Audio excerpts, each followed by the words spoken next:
My name is Jennifer McPhail. I started in the disability rights movement when I was 18. I joined ADAPT, and I've been involved ever since. I was born in Austin and raised both in Austin and the Bastrop area. I had a taste of both city life and living out in rural areas. I really enjoyed having horses and goats and things like that, but it's not very practical for disabled people to live in the country because we need supports and transportation. My name is Renee Lopez.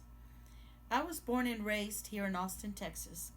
In fact, my parents were also, so we have a long history of being Austinites. Housing is one of the most profoundly important issues that we work on, and it's one of the most difficult because there's such a great demand for affordable, accessible, integrated housing. There's a huge wait right now in Austin and probably in Texas for people who have disabilities who need housing and cannot find accessible housing.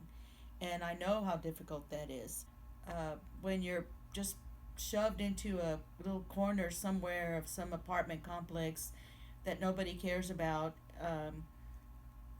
can really be degrading. And I think that with AHA and this AHA at Briarcliff, that people are going to feel like they are a part of the community.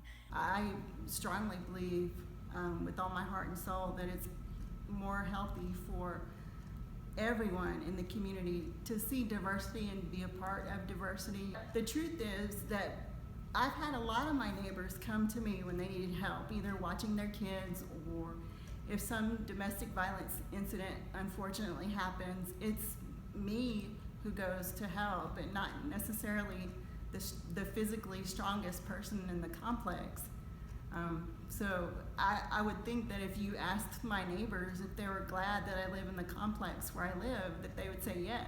One of the things I truly enjoy about working on this project with AHA is that we get to work with the architect who's doing the design of these apartments, and it's incredible at how much it comes down to inches. I can honestly tell you that we work really hard with that architect to make sure that we have everything you could possibly think of covered within our budget, of course, but we do want this place to be not just a room, 4 walls and a door, but we want it to be comfortable, and we want people to really feel like they have a home. And it's really exciting to be part of AHA because you get to solve problems in a different way. It's not just holding people accountable for policies, but it's also getting your hands kind of dirty, so to speak, to be able to provide that housing. You know, if you can't get somebody to do it right, you got to do it yourself, and that's how I feel about what we're doing with AHA. Well, I personally find doors to be a real pain, and I went to an apartment one time when I was looking for an apartment to live in, and I noticed that the bedroom had what's called barn doors, quote unquote, and what it is, it's a door that just slides on a rail. And I thought, wow, that is so cool. It's not like a pocket door where sometimes they get stuck in the wall and you can't get it out, or a door that has to be on a rail, and so if your wheelchair runs over the rail, that's going to ruin the door. And a door that swings in and out, do you want it to swing in, do you want it to swing out, which is going to be easier?